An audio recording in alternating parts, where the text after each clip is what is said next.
കുടുംബ കാഴ്ചകളിലേക്ക് സ്വാഗതം.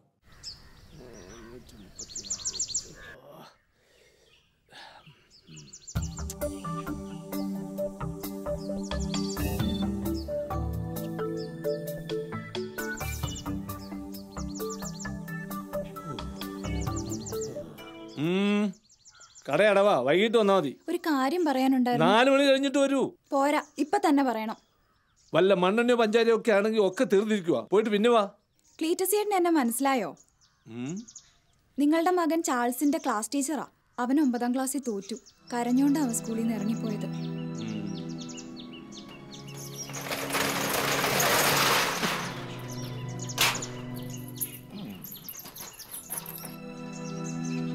തോൽക്കും. അത്രയ്ക്കുണ്ട് ഗുണോദ്ധാരം. നേരാമണ്ണ് സ്കൂളിൽ പോവാതെ അവനെ ഓട്ടക്കാരനാക്കാൻ അങ്ങോട്ടും ഇങ്ങോട്ടും കൊണ്ടുനടക്കുന്നത് നിങ്ങളല്ലേ? അനുഭവിക്കട്ടെ. ഓട്ടക്കാരനായതിന്റെ പേരിൽ അവന് ക്ലാസ്സിൽ ഹാജരോ പഠിപ്പോ ഒന്നും നഷ്ടപ്പെട്ടിട്ടില്ല. പക്ഷേ നന്നായി പഠിക്കുന്ന ഒരു വിദ്യാർത്ഥിക്ക് നന്നായി പഠിക്കാൻ കഴിയണമെങ്കിൽ അവന്റെ വീട്ടിൽ മനസമാധാനം വേണം. ഇല്ലെങ്കിൽ അവൻ തോക്കും. ഒരു കണക്കിന് നന്നായി. ഇവിടെ തൂക്കി കൊടുക്കാൻ അളന്നു കൊടുക്കാൻ ആളില്ല. ഇനി അവൻ പഠിക്കണ്ട. 800 മീറ്റർ ഓട്ടത്തിൽ അവനെ ജയിക്കാൻ കേരളത്തിൽ എതിരാളികളില്ല. അങ്ങനെ നേടിയ സ്വർണ്ണ മെഡലാ നിങ്ങൾ വിറ്റ് കള്ളു കുടിച്ചത്. അവന് നല്ല വിഷമമുണ്ട്. അവൻ എവിടെ? വീട്ടിൽ കാണും. അല്ലേ വല്ല കൂട്ടുകാർക്കോ പോകും. ടീച്ചർ പോ. ചേട്ടനും നിന്നേ. ചേട്ടാ, സ്പോർട്സിലുള്ള താല്പര്യം പോലെ തന്നെ പഠിപ്പിലും അവൻ മിടുക്കനായിരുന്നു. കഴിഞ്ഞ 1 വർഷമായി നിങ്ങളുടെ ഈ അമിത മദ്യപാനവും വീട്ടിലുണ്ടാക്കുന്ന ബഹളവുമാണ് അവനെ ബാധിച്ചത്. ടീച്ചറെ, സംഗതി നിങ്ങൾ അവന്റെ ക്ലാസ് ടീച്ചറാ. സമ്മതിച്ചു. അവൻ തോറ്റതിന് വിഷമവും കാണും. കള്ളുകൂടിയുടെ കാര്യം പറഞ്ഞ് ക്ലീറ്റസിന്റെ മേക്കിട്ട് കയറാൻ വന്നാലോ? ചേട്ടനൊന്ന് ചെന്ന് നോക്ക്. ഇപ്പോഴത്തെ കുട്ടികളുടെ കാര്യമല്ലേ, വല്ല ബുദ്ധിമോശവും. ഓ ചുമ്മാ, അതൊന്നും പേടിക്കണ്ട. അവൻ എവിടെ കാണും.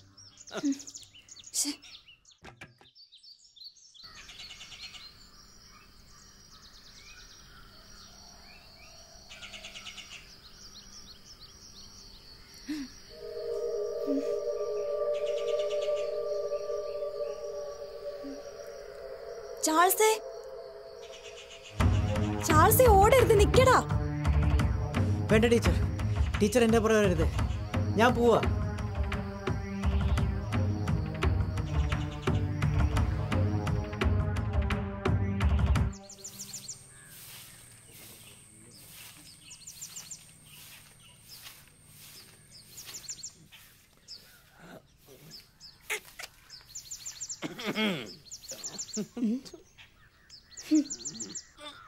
ഓ, വന്നു ഉച്ചക്കുടിയൻ. ഇനി ഇന്ന് റേഷൻ കട തുറക്കുകയില്ല, നാട്ടുകാർക്കിട്ട് സ്വൈര്യം കൊടുക്കുകയില്ല. ആരോടാണ് നീ പതുക്കെ പറയുന്നത്? ഏതവനാണ് അകത്ത്? മനുഷ്യ, വെറുതെ ബഹളം വെക്കാതെ അകത്തേക്ക് കയറ്. കൽപ്പന ഏതവനാണ് അകത്ത്? ഇറങ്ങി വാടാ. നിങ്ങൾ ആരും ഈ വിളിക്കുന്നേ? അറിയത്തില്ല അല്ലേ? തീർത്തും അറിയത്തില്ല. യോ, എന്തൊരു പാവം. ഇറക്കി വിടവേ അവനെ. ഒന്നുകിൽ ഞാൻ, അല്ലെങ്കിൽ അവൻ. ഏതെടനാ മനുഷ്യ? നിന്റെ സ്വപുത്രൻ. അറിഞ്ഞില്ലേ? പറഞ്ഞില്ലേ അവനൊന്നും? അവൻ വന്നില്ല. റിസൾട്ട് അറിയാൻ പോയതാ. റിസൾട്ട് തോറ്റടി. തോപ്പിട്ടു. ആ സ്കൂളിലെ മാഷന്മാരെല്ലാരും കൂടി അവനെ തോൽപ്പിച്ചു. കർത്താവേ, എന്നിട്ട് എന്റെ ചെറുക്കനെവിടെ? കർത്താവിനോട് ചോദിക്കുന്നത്? അങ്ങേര് പാവം. നീ ആ ടീച്ചറോട് ചോദിക്ക്. ഗുരുത്വദോഷം പറയരുത് മനുഷ്യ. ആ ടീച്ചറെ കുറിച്ച് പറയുമ്പോ നമ്മുടെ മോനെ 100 നാക്കാം. ഒന്ന് ചെന്ന് നോക്ക് അവനവിടെ ഉണ്ടെന്ന്. എന്റെ പട്ടി പോകും.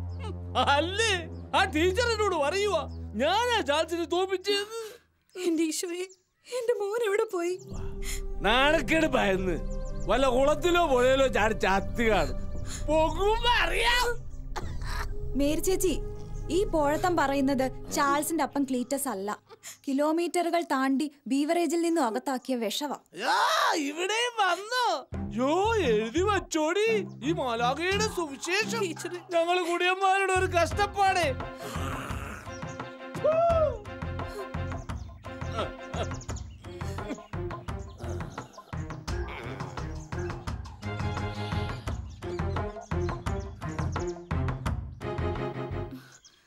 ടീച്ചറെ, എന്റെ ചാൾസിനെ കണ്ടോ? അവൻ തോറ്റെന്നോ ടീച്ചർ അവനെ കണ്ടെന്നൊക്കെ ഇത് ഞാൻ പറയുന്നു കേട്ടു. ചേച്ചി, ഏതൊരു കുട്ടിയുടെയും ആദ്യത്തെ ഗുരുകുലം അവന്റെ സ്വന്തം വീട് തന്നെയാ. മകൻ നിങ്ങളെ പപ്പ എന്നും മമ്മ എന്നും വിളിക്കുന്നത് കേൾക്കാൻ കൊതിച്ച സമയം നിങ്ങൾക്ക് ഓർമ്മയുണ്ടോ? ആദ്യമായി തന്റെ പൊന്നുംകുടം മമ്മ എന്ന് വിളിച്ചപ്പോഴുണ്ടായ നിർവൃതിയില്ലേ, ആ ചൈതന്യത്തിന്റെ പേരാണ് മാതാവ്.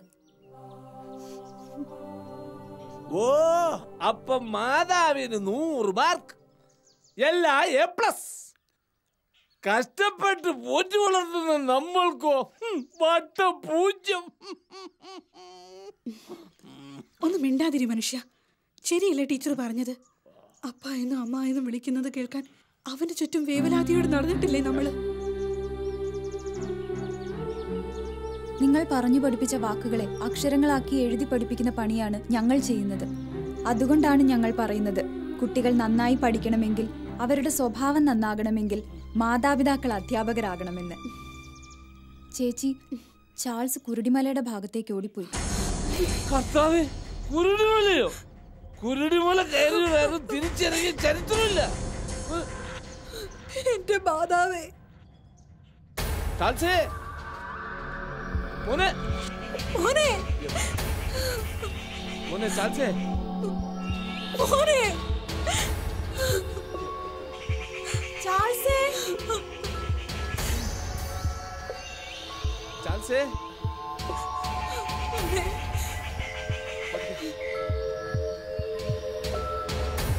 മോനെ ചാൾസേ.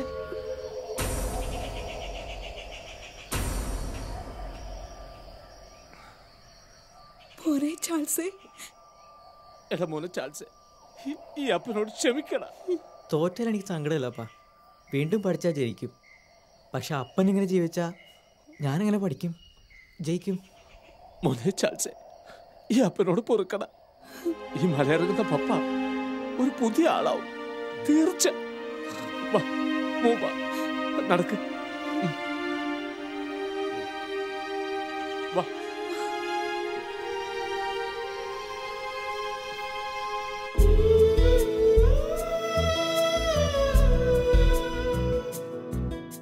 വിവിധ സ്കൂളുകളെക്കുറിച്ച് നാം കേട്ടിട്ടുണ്ട്.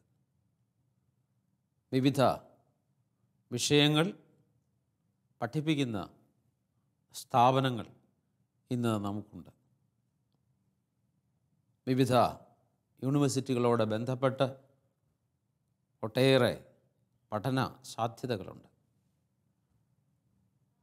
പക്ഷേ ഈ സ്കൂളുകളിലൊന്നും, ഈ സ്ഥാപനങ്ങളിലൊന്നും പഠിപ്പിക്കാത്ത പ്രധാനപ്പെട്ട ഒരു വിഷയമുണ്ട്. ആ വിഷയം കുടുംബജീവിതം തന്നെയാണ്.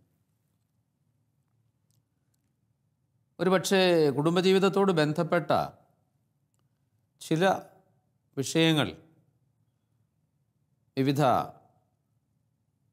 സ്ഥാപനങ്ങളിൽ പഠിപ്പിക്കുന്നുണ്ടെങ്കിലും, വിദ്യാഭ്യാസ മേഖലകളിൽ കൈകാര്യം ചെയ്യുന്നുണ്ടെങ്കിലും, കുടുംബജീവിതം എന്ന വിഷയം അവിടെയൊന്നും പൂർണ്ണമായും പഠിപ്പിക്കുന്നില്ല. യഥാർത്ഥത്തിൽ കുടുംബജീവിതം എന്ന് പറയുന്ന വിഷയം പഠിപ്പിക്കേണ്ടതല്ല. അതിനപ്പുറത്ത് നോക്കിക്കണ്ട് പഠിക്കേണ്ടതും പരിശീലിക്കേണ്ടതുമാണ്. ഇതിനോട് ബന്ധപ്പെട്ട് ഞാനിന്ന് ഒരു സ്കൂളിനെ കുറിച്ച് പറയുകയാണ്. അത് കുടുംബജീവിതം പഠിപ്പിക്കുന്ന സ്കൂളായ ജനിച്ചു വളരുന്ന കുടുംബം തന്നെയാണ്. ഇന്ന് വൈദികരുടെ പരിശീലനത്തെക്കുറിച്ച്, സന്യസ്തരുടെ പരിശീലനത്തെക്കുറിച്ച്, വിവിധ പ്രൊഫഷണൽ മേഖലയിലുള്ള ആളുകളുടെ പരിശീലനത്തെക്കുറിച്ചൊക്കെ പറയുന്നുണ്ട്. ഒരുപക്ഷെ ഇത്തരത്തിൽ നോക്കുമ്പോൾ ഏറ്റവും കൂടുതൽ പരിശീലനം കിട്ടുന്ന ഒരു വിഭാഗം വൈദികരാണ്. 12, 13, 14 വർഷങ്ങൾ പരിശീലനം കിട്ടുന്നുണ്ട്. പക്ഷേ ഞാൻ പറയും, ഇതിനേക്കാളൊക്കെ ഉപരിയായി പരിശീലനം കിട്ടുന്ന ഒരു സ്കൂളാണ് കുടുംബം. കുടുംബജീവിതം നയിക്കാൻ ഇടയാകേണ്ട യുവാക്കൾക്കും യുവതികൾക്കും തങ്ങളുടെ ജനനത്തിൻ്റെ ആരംഭം മുതൽ, ഓർമ്മ വച്ച നാൾ മുതൽ തിയറിയും പ്രാക്ടിക്കലും ഒക്കെ കൊടുക്കുന്ന പരിശീലന കേന്ദ്രം കുടുംബം തന്നെ.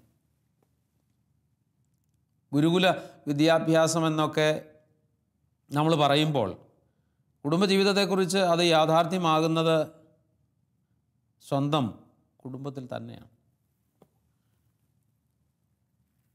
School of marriage, school of family life, അത് സ്വന്തം കുടുംബം തന്നെ.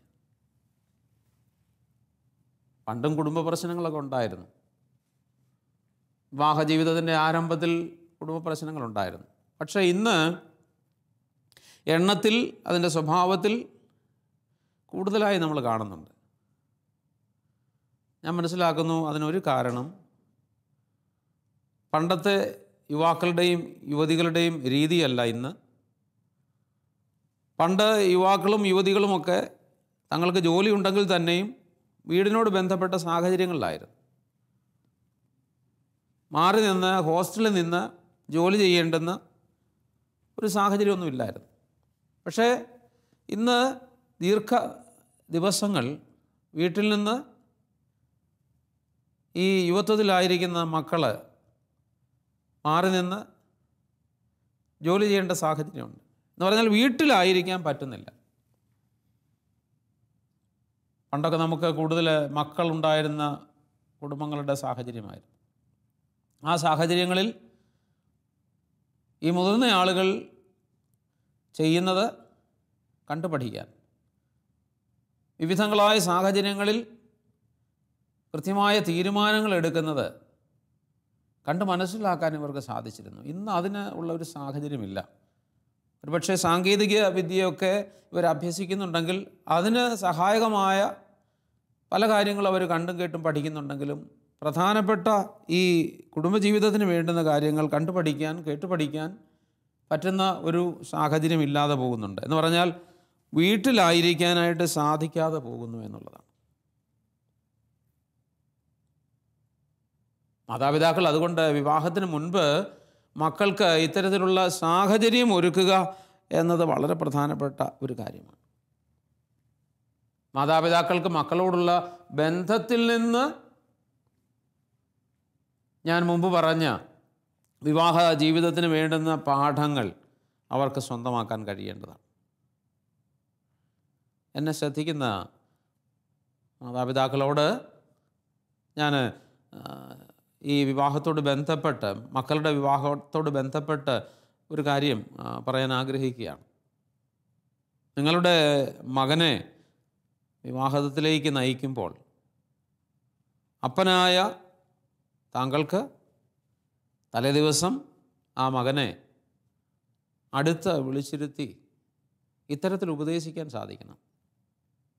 മോനെ, കടന്നുപോയ നാളുകളിൽ നിനക്ക് ഓർമ്മ വെച്ച നാൾ തൊട്ട് ഈ പപ്പ എങ്ങനെ നല്ലൊരു ഭർത്താവായി, എങ്ങനെ നല്ലൊരു അപ്പനായി, എങ്ങനെ നല്ലൊരു കുടുംബനാഥനായി, എങ്ങനെ നല്ലൊരു മകനായി ഇവിടെ ജീവിച്ചെന്ന മോൻ കണ്ടല്ലോ.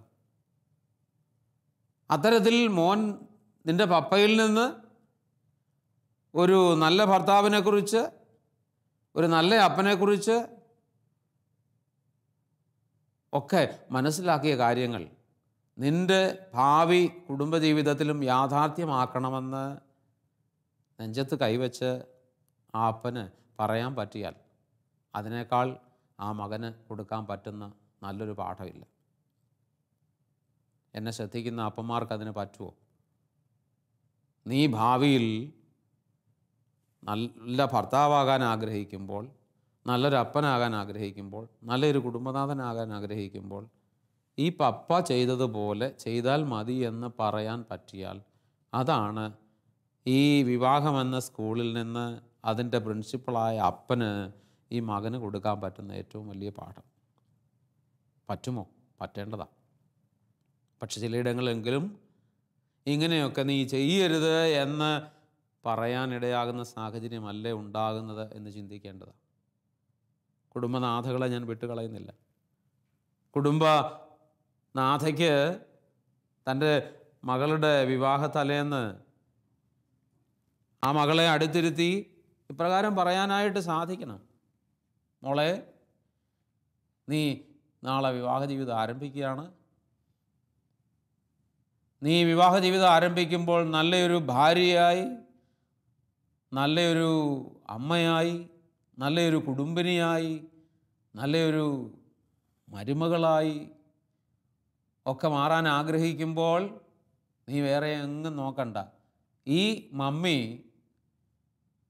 നീ എൻ്റെ ഓർമ്മ വെച്ച നാൾ മുതൽ നല്ലൊരു ഭാര്യയായി, നല്ലൊരു അമ്മയായി, നല്ലൊരു കുടുംബനാഥയായി, നല്ലൊരു മരുമകളായി എങ്ങനെ ജീവിച്ചെന്ന് നീ കണ്ടുവോ അതുപോലെ നീ ജീവിക്കണം, ജീവിച്ചു തുടങ്ങണമെന്ന് പറയാൻ പറ്റണം. പറയാൻ പറ്റുമോ? അങ്ങനെ പറയാൻ പറ്റിയാൽ തീർച്ചയായിട്ടും അഭിമാനകരമാണ്. ഞാൻ മുമ്പ് പറഞ്ഞതുപോലെ തന്നെ വ്യത്യസ്തമായി കുഞ്ഞ് എൻ്റെ ജീവിതത്തിൽ ഇങ്ങനെയൊക്കെയാണ് നടന്നത്, അതുകൊണ്ട് നീ അത് കണ്ടു പഠിക്കരുത് എന്നാ പറയാനിടയാകുന്നെങ്കിൽ അവിടെ പ്രശ്നമാണ്. നമ്മുടെ മക്കൾക്ക് നല്ല പാഠങ്ങൾ നൽകാനായി സാധിക്കണം. യഥാർത്ഥത്തിൽ സ്നേഹത്തിൻ്റെയും ബന്ധത്തിൻ്റെയും നല്ല പാഠങ്ങൾ മാതാപിതാക്കളിൽ നിന്നാണ് മക്കൾ പഠിക്കേണ്ടത്. ചിലയിടങ്ങളിലെങ്കിലും അങ്ങനെ അല്ലാതെ പോകുന്നു എന്നത് ഖേദകരമായ സംഗതിയാണ്. മക്കളെ സംബന്ധിച്ചിടത്തോളം സ്നേഹത്തിൻ്റെ ഏറ്റവും വലിയ പാഠം ഈ പപ്പയും മമ്മിയും തമ്മിലുള്ള ബന്ധത്തിൻ്റെ തലത്തിൽ നിന്ന് പഠിക്കാനായി സാധിക്കണം. അവരെ സംബന്ധിച്ചിടത്തോളം അവരത് കണ്ടു പഠിച്ചതാണ്. പപ്പ എപ്രകാരം മമ്മിയെ കരുതുന്നു, മമ്മി എപ്രകാരം പപ്പയെ കരുതുന്നു, പപ്പ എത്രമാത്രം മമ്മിയോട് ക്ഷമിക്കുന്നു, മമ്മി അതുപോലെ എത്രമാത്രം പപ്പയോട് ക്ഷമിക്കുന്നു.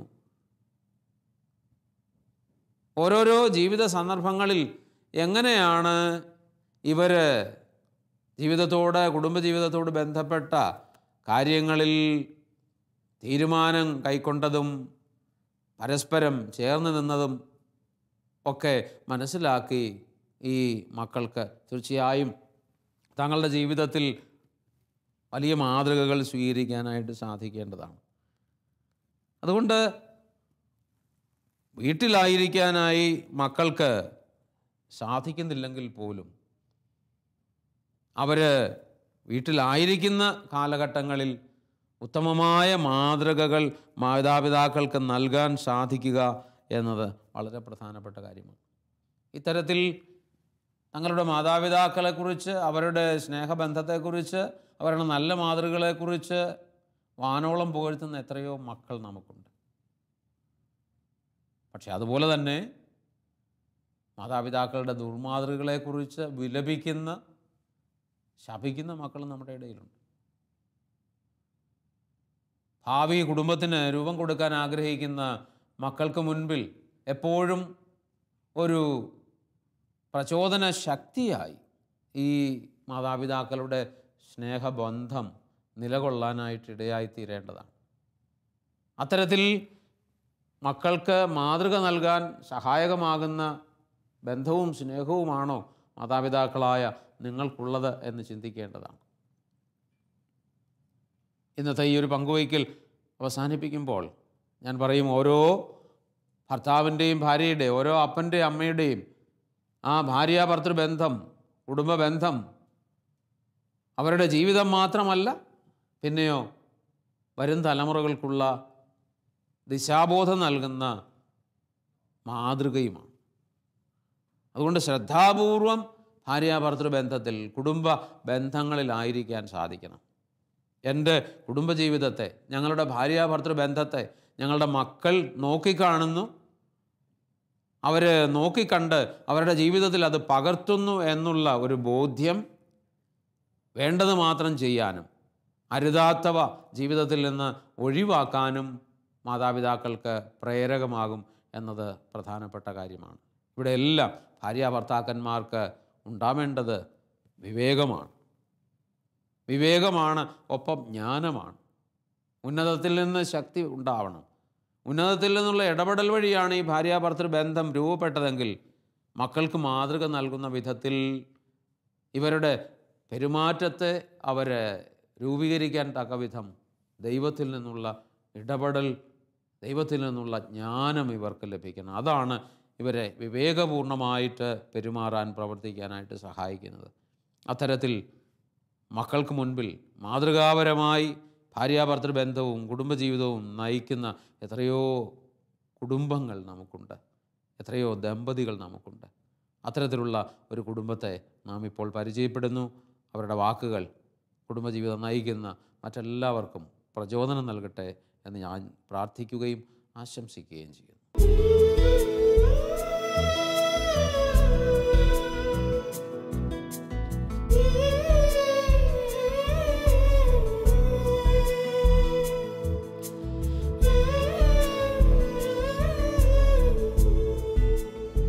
എൻ്റെ പേര് ബെന്നി മൂലൻ.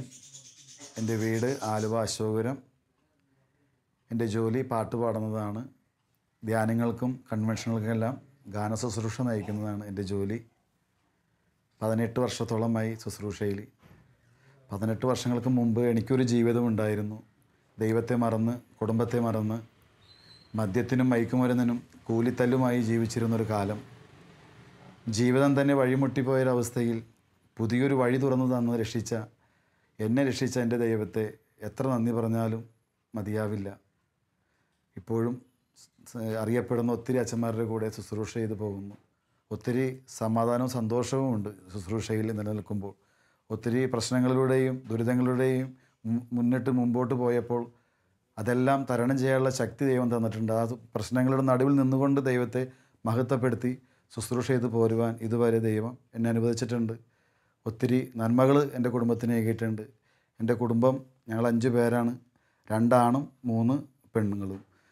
മൂത്തത് ചേട്ടനാണ്, ഏറ്റവും ഇളയത് ഞാൻ, നടുക്ക് 3 ചേച്ചിമാർ.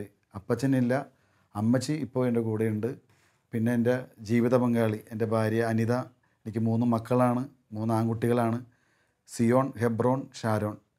ഭാര്യയുടെ വീട്ടിൽ അപ്പച്ചനും അമ്മച്ചിയും ഒരാങ്ങളെയും 2 പേരാണ്. എൻ്റെ പേര് അനിത ബെന്നി. കല്യാണം കഴിഞ്ഞ് ചെന്ന് പിന്നെ കുറേ വിഷമിച്ച കാലങ്ങൾ ഉണ്ടായിട്ടുണ്ട്. എന്താണെന്ന് വെച്ചാൽ നമ്മുടെ ഭർത്താവ് ജോലിക്ക് പോയി കൊണ്ടുവന്ന് കഴിക്കണ ഒരു അവസ്ഥയിലല്ലായിരുന്നു ഞങ്ങളുടെ ജീവിതം. ജോലിക്ക് പോണ കാര്യം പറഞ്ഞാലും പോവാത്ത ഒരവസ്ഥ. തമ്പുരാനോട് അന്ന് പറയെങ്കിലും ആൾക്ക് അത് കൂട്ടാക്കാനുള്ളൊരു മനസ്സുണ്ടായില്ല.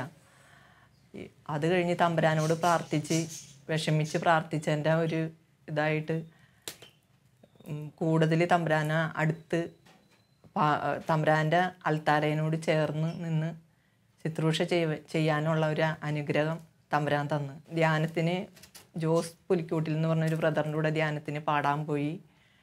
ഒരാൾക്ക് പകരമായിട്ട് പോയതാണ്. അത് അവിടെ ചെന്നപ്പോൾ പാട്ട് ഇഷ്ടമായി. അവരവിടെ സ്ഥിരം ചെല്ലാമെന്ന് ചോദിച്ച് സ്ഥിരം ചെന്ന്.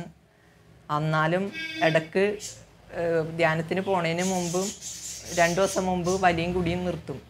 അങ്ങനെ ഒരു അവസ്ഥയായിരുന്നു. അപ്പോൾ അത് കണ്ടപ്പോഴും എനിക്ക് ഭയങ്കര വിഷമമായിരുന്നു. എന്നാൽ പറഞ്ഞാലും അത് ഉൾക്കൊള്ളാനുള്ളൊരു മനസ്സ് ഇല്ലാത്തൊരു അവസ്ഥയിലായിരുന്നു. അപ്പോൾ തമ്പുരാനോട് പ്രാർത്ഥിച്ചതിൻ്റെ ഒരു ഗുണമായിട്ട് അതും തമ്പുരാൻ എടുത്ത് മാറ്റി. ഇപ്പം ഒരു 17 കൊല്ലമായി വലിയില്ല, കുടിയില്ല, നല്ലൊരു ഇതായിട്ട് പോണ്. 3 മക്കളുണ്ട്.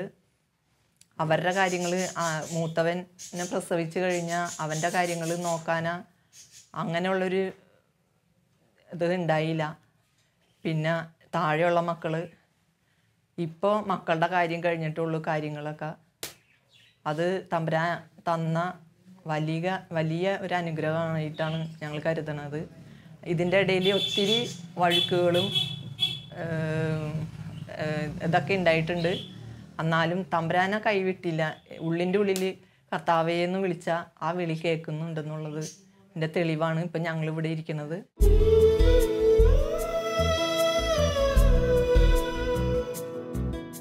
നമുക്ക് പ്രാർത്ഥിക്കാം. കർത്താവായ ദൈവമേ, മക്കൾക്ക് മാതൃക നൽകുന്ന ഉത്തമ ദമ്പതികളെ എല്ലാ സമൂഹവും ആഗ്രഹിക്കുന്നു. ഇന്ന് ഞങ്ങൾക്ക് ചിലപ്പോഴെങ്കിലും നഷ്ടമാകുന്നത് അത്തരത്തിലുള്ള മാതൃകകളും സാന്നിധ്യങ്ങളുമാണ്. കർത്താവായ ദൈവമേ, ഭാവി കുടുംബങ്ങൾക്ക് രൂപം നൽകാൻ വിളിക്കപ്പെടുന്ന മക്കൾക്ക് മുൻപിൽ വലിയ ജീവിത പാഠമായി മാതാപിതാക്കളുടെ ജീവിതം മാറുന്നതിന് അവിടുന്ന് ഇടവരുത്തണമേ എന്ന് പ്രാർത്ഥിക്കുന്നു. സാക്ഷ്യങ്ങളാകാൻ, ദുർസാക്ഷ്യങ്ങളാകാതിരിക്കാൻ പ്രത്യേകമായി അവരെ അനുഗ്രഹിക്കണമേ എന്ന് പ്രാർത്ഥിക്കുന്നു. ഞങ്ങളുടെ കുടുംബങ്ങളെ, ഭാവി കുടുംബങ്ങളെ തിരുഹൃദയമേ തിരുമുൻപിൽ സമർപ്പിച്ച അനുഗ്രഹം പ്രാർത്ഥിക്കുന്നു. തിരുഹൃദയമേ, തിരുഹൃദയമേ, ഞങ്ങളുടെ വീടിനെ കാക്കണേ. തിരുഹൃദയത്തിൽ, തവ ഹൃദയത്തിൽ ഒരു പുണ്യസൂനമായി ചേർക്കണേ. ഈശോ മിശിഹായ്ക്ക് സ്തുതിയായിരിക്കട്ടെ.